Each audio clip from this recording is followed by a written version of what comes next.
성경에서 가장 절망적인 순간을 꼽으라면 두 군데가 있습니다. 첫째는 첫사람이 범죄하는 순간입니다. 그리고 두 번째는 예수님께서 십자가에서 죽으시는 순간입니다. 물론 결론을 알고 있는 우리들에게는 이 두 절망의 장면들이 그리 낙담되거나 좌절되지는 않습니다. 태양이 떠오르기 전에 가장 어두운 것처럼 모든 희망이 다 사라진 것 같은 그 순간에 가장 찬란한 소망의 빛이 비춰집니다. 우리는 이를 알고 있습니다.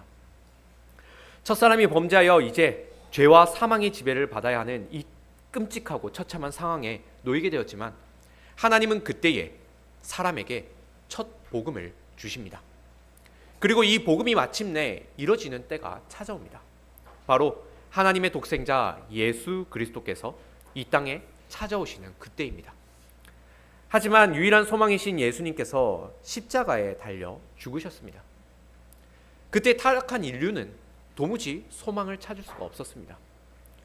만일 이어지는 이야기를 전혀 알지 못한 채로 성경을 읽는다면 예수님께서 십자가에서 죽으시는 그때에 엄청난 공포와 절망을 느낄 것입니다.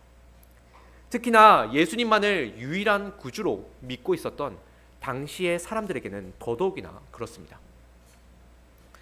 오늘 본문에서는 그런 깊은 절망과 좌절을 겪고 있는 한 여인을 만날 수 있습니다. 바로 막달라 마리아입니다.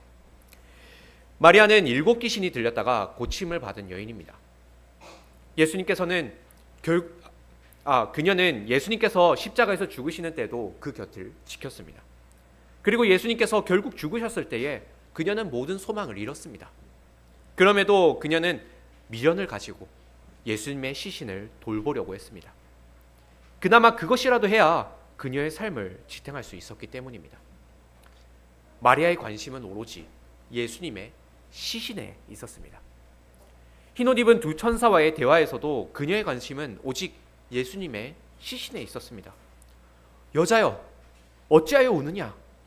이 천사들의 질문에 대하여 그녀는 이렇게 답을 합니다. 사람들이 내 주님을 옮겨다가 어디 두었는지 내가 알지 못함이니이다. 심지어 예수님께서도 그녀에게 물어보셨습니다. 여자여, 어찌하여 울며 누구를 찾느냐? 그때에도 그녀는 이렇게 대답합니다. 주여, 당신이 옮겼거든 어디 두었는지 내게 이르소서. 그리하면 내가 가져가리이다. 부활하신 예수님과 대화를 나누고 있으면서도 그분을 알아채지 못합니다. 그분의 시신만을 애타게 찾고 있습니다.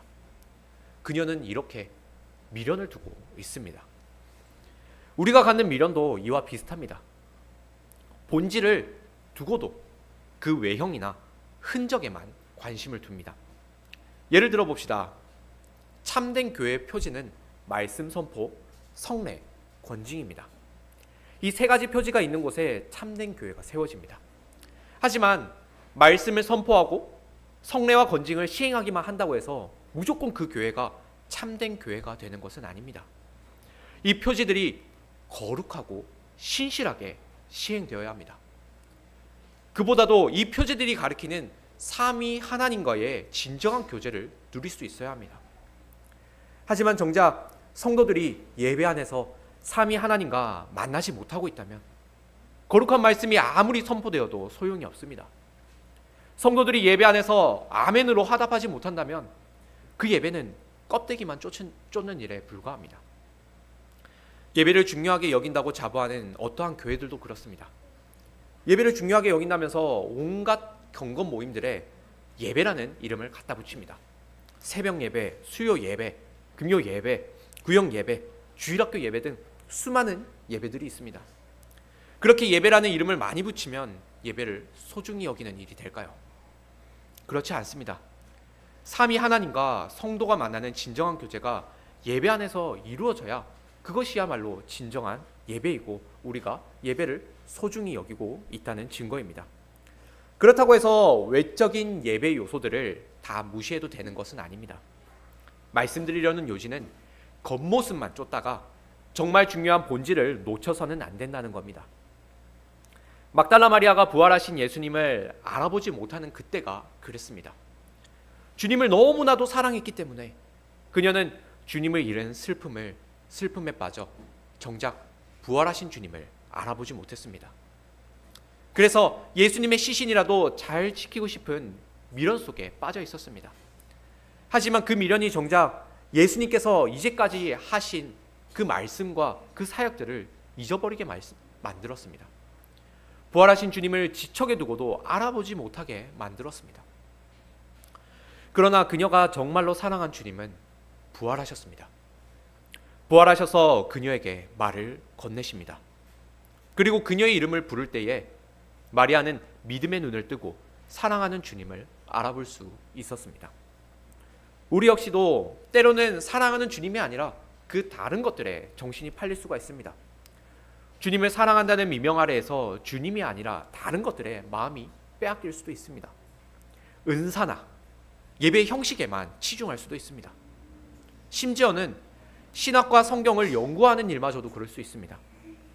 하나님의 뜻을 알기 위해서 또는 설교를 준비하기 위해서 공부를 해야 하는데 어느 순간에 신학이라는 그 자체에 매몰되어서 하나님을 바라보지 못하는 수가 있습니다. 이처럼 하나님을 사랑하는 수단들이 오히려 본질이신 하나님을 사랑하지 못하게 만들어버릴 수가 있습니다. 그렇지만 주님은 우리를 부르십니다. 말씀하십니다. 마리아야 라고 부르시던 주님은 예배 안에서 우리의 이름을 불러주십니다. 그리고 우리 안에 그 믿음의 눈을 뜨게 하십니다. 우리 주님께서 좌정하신 그 은혜의 보좌에서 말씀을 선포하실 때에 우리는 온전한 실체를 마주할 수 있습니다. 주님께서 말씀을 선포하시기 때문에 눈에 보이는 떡과 잔에 정신이 팔리지 않고 그 너머에 계시는 우리 주님을 똑바로 바라볼 수 있는 겁니다. 이처럼 하나님의 말씀 선포는 우리의 마음의 눈을 밝혀 하나님을 제대로 볼 수 있게 만듭니다. 오늘도 말씀 선포를 통하여서 우리 하나님을 올고이 바라볼 수 있기를 바랍니다. 말씀을 통해 주님이 우리에게 주시는 참 생명이 무엇인지 깨달을 수 있기를 바랍니다. 첫째로 에덴 동산과 무덤입니다. 막달라 마리아는 예수님이 누이신 무덤 안을 들여다보았습니다.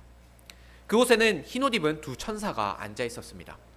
한 천사는 머리편에, 다른 한 천사는 발편에 있습니다. 이처럼 하나님께서 계신 곳에 두 천사가 지키고 있는 모습은 어떠한 곳을 떠올리게 합니다. 바로 에덴 동산입니다. 하나님은 아담과 하와를 동산에서 내쫓으시면서 그룹들로 동산을 지키게 하셨습니다. 죄인들이 거룩한 하나님의 동산을 더럽히지 못하도록 그룹이라는 천사들을 세워서 막으셨습니다. 그리고 하나님을 지키는 이 천사들은 하나님의 성소 안에도 있었습니다. 특히 지성소 안에 언약궤가 그렇습니다. 이 언약궤에는 두 천사들이 그 자리를 지키고 있습니다. 언약궤의 두 그룹이 양 날개를 맞대어 장식되어 있습니다. 하나님께서 자정하시는 은혜의 자소인 언약궤에 두 천사가 지키고 있는 겁니다. 그런데 지금 예수님의 무덤에도 두 천사가 지키고 있지 않습니까? 예수님께서 사망의 권세를 깨뜨리고 부활하시는 그 영광스러운 좌소에 주님께서 임재하시는 바로 그 자리에 두 천사가 지키고 있습니다. 마치 거룩하신 하나님의 강림을 시중드는 모습입니다. 이 무덤이야말로 바로 하나님의 지성소입니다. 거룩하신 하나님께서 임재하셔서 말씀을 선포하시는 바로 그 자리입니다. 게다가 오늘 본문 안에서는 에덴 동산을 떠올리게 할 만한 또 다른 요소가 더 있습니다. 마리아는 처음에 예수님을 바로 알아채지 못했습니다. 그녀는 처음에 예수님을 동산지기라고 생각했습니다. 그곳이 산이기는 해도 굳이 예수님을 동산지기라고 생각할 이유가 있었을까요? 물론 마리아가 예수님을 동산지기라고 생각했던 것은 착각이기는 합니다만 완전히 잘못된 착각만은 아닙니다. 예수님은 하나님의 동산을 돌보시는 참 동산지기가 맞기 때문입니다. 중요한 건 이 본문에서 동산지기라는 말이 등장함으로써 에덴 동산에서의 그 장면을 더 선명하게 보여준다는 겁니다.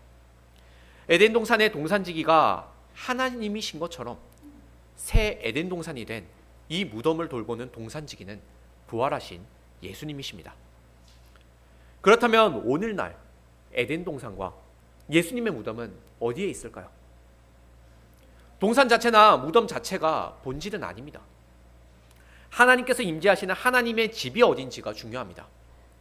그곳은 바로 교회입니다. 우리는 교회 안에서 삼위 하나님의 임재를 경험합니다. 하나님은 당신의 집인 교회에 임하셔서 당신의 백성을 만나주십니다. 그리고 말씀을 선포하십니다.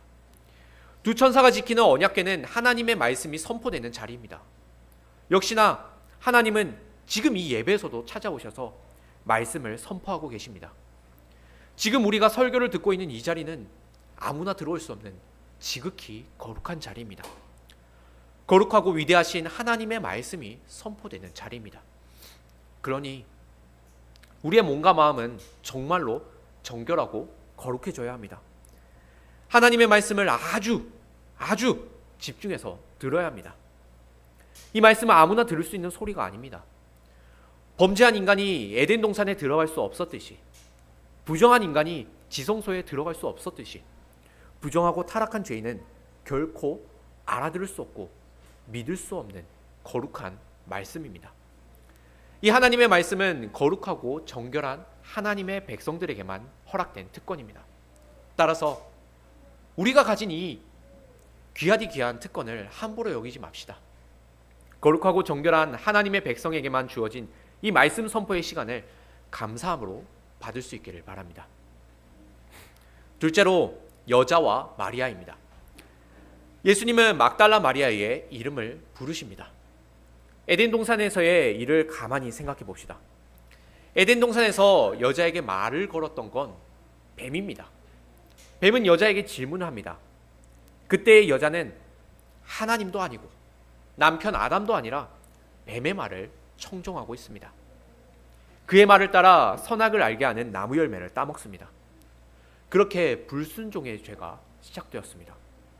하나님의 말씀을 따르지 않고 마귀의 말을 따를 때에 그녀는 범죄하게 되었습니다. 부활하신 주님은 에덴 동산에서 일어났던 이 영리, 무너진 질서를 바로 잡으셨습니다. 이제 이 새 에덴 동산이 된 예수님의 무덤에서 여자는 부활하신 예수님의 말씀만을 따릅니다.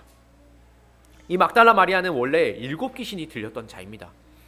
마귀의 수하들에게 지배를 당했던 여자입니다. 그런 그녀를 예수님께서 고쳐주셨습니다. 예수님은 마귀의 지배를 받았던 막달라 마리아라는 사람을 넘어서 여자라는 그 직분에게 부과되었던 저주의 사슬을 끊어주셨습니다. 여자는 오랫동안 오명을 뒤집어 써야 했습니다. 첫사람 아담을 범죄하게 만드는 일에 크게 동조했기 때문입니다. 돕는 배필로서 남편 아담을 돕지 못하고 오히려 범죄와 타락으로 그를 내몰았기 때문입니다. 그때의 첫 여자는 하나님이 아니라 마귀의 말을 따르고 있었습니다. 그러나 이제 부활하신 주님께서 여자에게 말을 하십니다. 마귀가 아니라 예수님이 여자에게 말을 건네십니다. 예수님은 처음에 마리아를 부르실 때에 여자여 라고 부르십니다. 그 이전에 천사들도 마리아를 향해 여자여 라고 부르십니다. 굳이 그녀를 왜 여자라고 부르셨을까요? 이 여자라고 부름으로써 에덴 동산의 일을 상기시키고 있는 겁니다. 잘 아시겠지만 창세기 3장에서 하나님이 원복음을 말씀하시기 이전에는 여자에게 이름이 없었습니다. 그래서 설교를 할 때 잘 들어보면 범죄하고 있는 이 장면에서 여자를 부를 때에 굳이 하와가 아니라 여자라고 표현합니다. 하와라는 이름은 하나님께서 인류에게 은혜의 언약, 생명을 주신 이후에 붙여진 이름입니다. 그렇기 때문에 여자와 하와는 동일한 인물이지만 상황에 따라서는 구분할 필요가 있습니다. 물론 성경에도 그렇게 기록되어 있습니다. 무튼 예수님은 여자를 부르십니다. 여자를 불러 에덴 동산에서 무너졌던 질서를 바로잡으셨습니다. 사탄 마귀가 아니라 거룩하신 하나님의 말씀을 청정하는 사람으로서 그녀를 회복시키셨습니다. 드디어 예수님을 알아본 마리아가 예수님을 붙잡습니다. 사실 오늘 본문에서는 마리아가 예수님을 붙잡았다는 내용이 언급되지 않습니다. 한번 성경을 보십시오. 그저 예수님의 말씀으로만 확인할 뿐입니다. 예수님은 그녀에게 나를 붙들지 말라라고 하십니다. 마리아가 예수님을 붙들었다는 어떠한 설명도 없이 갑자기 예수님께서는 나를 붙들지 말라고 명령하십니다. 그런데 마태복음 28장 9절을 보면 그녀가 예수님의 발을 붙잡고 경배했다고 합니다. 마태복음에서는 예수님께서 그녀의 붙잡음에 대해서 질책하지 않으십니다. 오히려 그녀가 예수님의 발을 붙잡고 경배했다는 그 설명을 볼 때에 오히려 긍정적으로 묘사하고 있습니다. 그렇다면 왜 요한복음에서는 예수님을 붙잡는 이 행위를 부정적으로 표현하고 있는 걸까요? 앞서 말씀드렸듯이 오늘 본문은 에덴 동산에서의 장면을 계속해서 생각나게 합니다. 나를 붙들지 말라는 이 표현에서도 에덴 동산에서의 장면을 확인할 수 있습니다. 이 붙들다라는 헬라어 단어를 히브리어로 바꾼 단어가 바로 에덴 동산에서 여자가 했던 말 속에 있습니다. 뱀이 여자에게 이렇게 묻습니다. 하나님이 참으로 너희에게 동산 모든 나무의 열매를 먹지 말라 하시더냐? 여자는 대답합니다. 동산 나무의 열매를 우리가 먹을 수 있으나 동산 중앙에 있는 나무의 열매는 하나님의 말씀에 너희는 먹지도 말고 만지지도 말라. 너희가 죽을까 하노라 하셨느니라. 여기서 여자는 만지지도 말라는 말을 덧붙였습니다. 하나님은 먹지 말라고만 하셨지 만지지도 말라고 말씀하지 않으셨습니다. 여자는 굳이 만지지도 말라는 말을 덧붙여서 하나님의 말씀을 왜곡시켰습니다. 나아가 금지된 열매를 직접 만져서 따먹습니다. 자기 마음대로 만져서는 안 된다고 말했다가 자기 멋대로 만지고 먹어버렸습니다. 그러나 이제 예수님께서 먼저 나를 만지지 말라고 말씀하십니다. 과거 에덴 동산에서 여자는 자기 판단에 옳은 대로 만지지 말라고 말해놓고 자기 마음대로 그 열매를 만졌습니다. 그런데 이제는 예수님께서 먼저 당신의 뜻을 따라 그녀로 당신을 만지지 않도록 하십니다. 마리아는 예수님의 말씀을 따라 예수님을 붙들지 않습니다. 그렇게 에덴 동산에서 일어난 그 범죄가 깨끗이 씻기고 하나님의 말씀이 더욱 완전히 성취됩니다. 하나님은 참으로 철두철미하십니다. 하나님의 말씀을 청정하면 청정할수록 더욱 하나님의 말씀을 따라 살아가게 만드십니다. 하지만 하나님의 말씀에서 조금이라도 벗어나게 된다면 나중에는 하나님의 말씀과는 완전히 무관한 삶을 살아가게 됩니다. 예수님은 막달라 마리아에게 나를 붙들지 말라, 나를 만지지 말라 라고 하시면서 창조 때부터 이어졌던 당신의 그 뜻을 이루셨습니다. 말씀을 선포하셔서 그녀로 더욱 하나님의 말씀을 따르는 삶을 살게 하셨습니다. 이처럼 말씀은 말씀으로 나가게 합니다. 예배도 그렇습니다.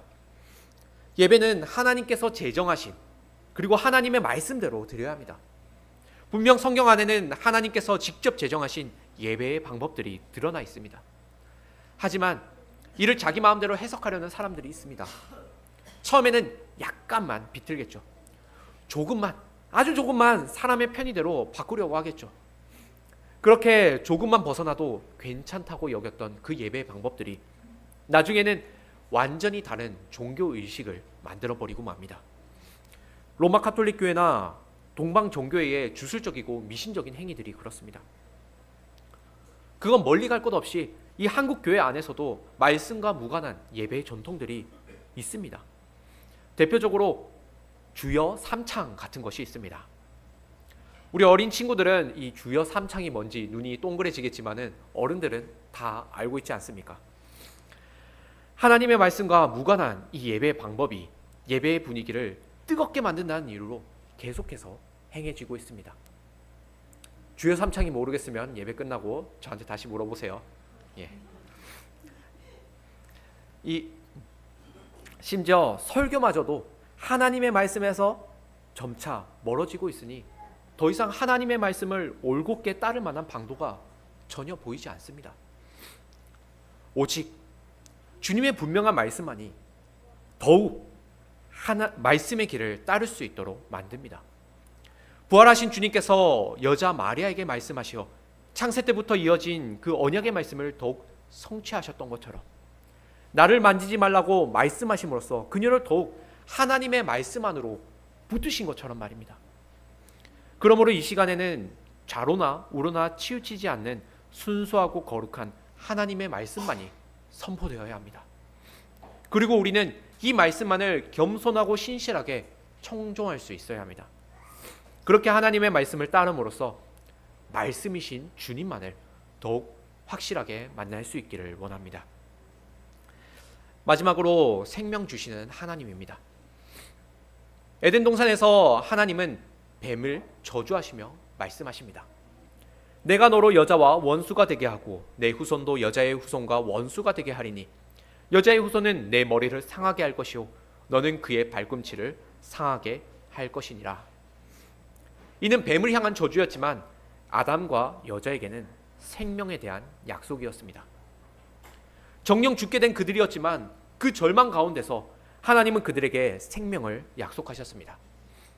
이 생명의 약속을 들은 아담은 자신의 아내의 이름을 지어서 불렀습니다. 하와라고 부릅니다. 생명이라는 뜻을 가진 이 하와라는 이름은 생명을 주신 하나님을 향한 신앙 고백이었습니다. 부활하신 예수님은 막달라 마리아에게 당신의 말씀을 제자들에게 전하라고 하십니다. 이 말씀 속에도 영생이 담겨 있습니다. 본문 17절입니다. 함께 읽어볼까요? 본문 17절입니다. 예수께서 이르시되 나를 붙들지 말라. 내가 아직 하늘께로 올라가지 아니하였노라. 너는 내 형제들에게 가서 이르되 내가 내 아버지 곧 너희 아버지 내 하나님 곧 너희 하나님께로 올라간다 하라 하시니. 이 말씀 안에는 생명이 숨어 있습니다. 사실 에덴 동산에서 하나님께서 주신 그 원복음 속에도 생명이 직접적으로 들어있는지 찾기가 좀 어렵습니다. 내가 너로 여자와 원수가 되게 하고 내 후손도 여자의 후손과 원수가 되게 하리니 여자의 후손은 내 머리를 상하게 할 것이요 너는 그의 발꿈치를 상하게 할 것이니라. 이 말씀 안에 어떻게 생명이 보입니까? 물론 우리는 설교를 통해 잘 알고 있습니다. 하나님께서 사탄과 사망으로부터 당신의 백성을 보호하기 위해서 이 뱀과 여자의 후손 사이에 적개심, 곧 그 둘을 원수가 되게 하셨습니다. 결국 여자의 후손을 통해서 마귀의 머리를 깨부수실 것을 우리는 알고 있습니다. 그렇게 당신의 백성을 구원하시고 영원한 생명을 주실 것을 이 원복음을 통해서 우리는 알고 있습니다. 그러니 이 원복음에는 생명의 약속이 풍성하게 들어있습니다.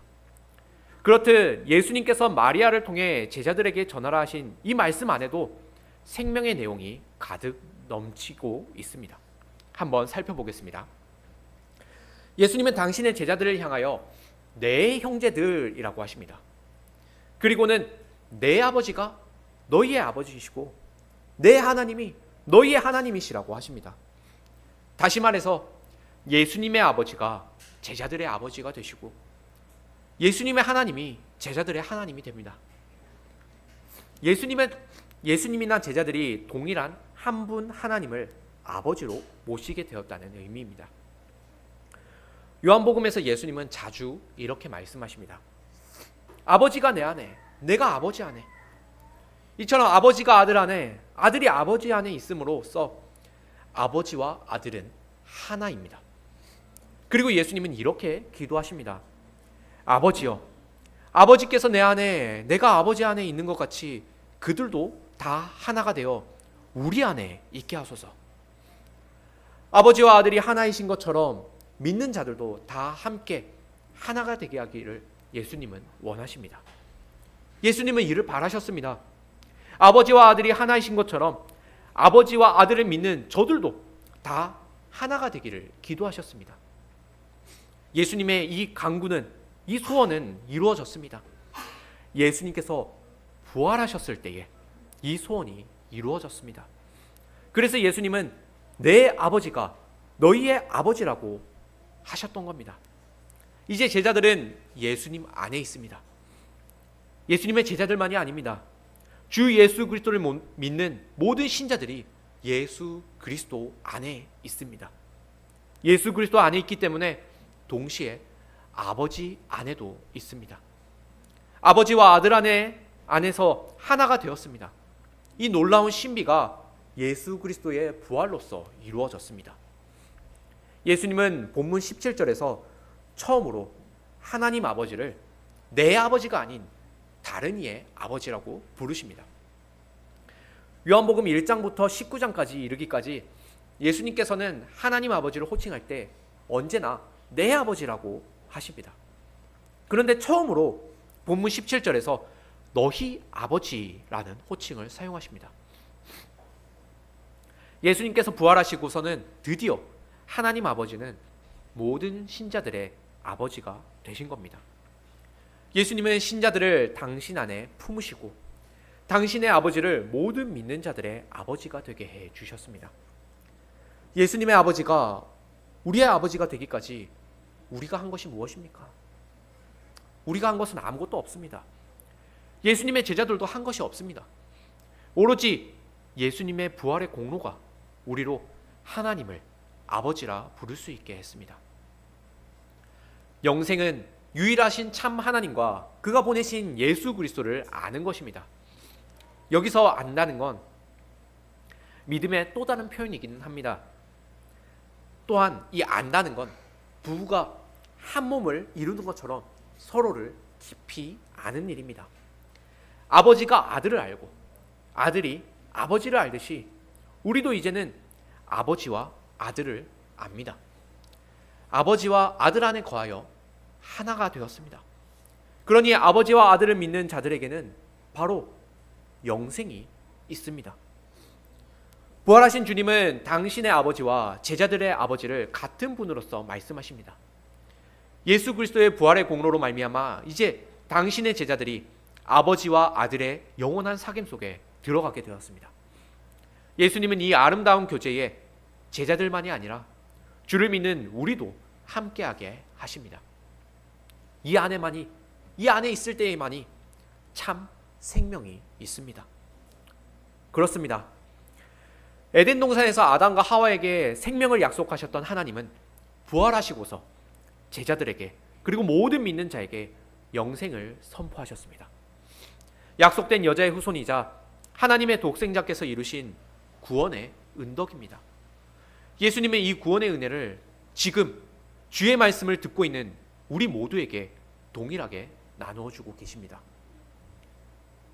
아버지와 아들 안에서 영생을 누리는 우리는 오직 삼위 하나님만을 송축할 뿐입니다. 그분의 은혜에 감사하는 삶을 살아갈 뿐입니다. 말씀을 맺겠습니다. 에덴 동산과 예수님의 무덤은 서로 겹치는 점이 많습니다. 둘이 겹쳐 보인다는 건 부활하신 주님께서 에덴 동산에서의 범죄를 말갛게 씻어주시고 하나님께서 하셨던 그 약속을 모두 이루시기 위함입니다.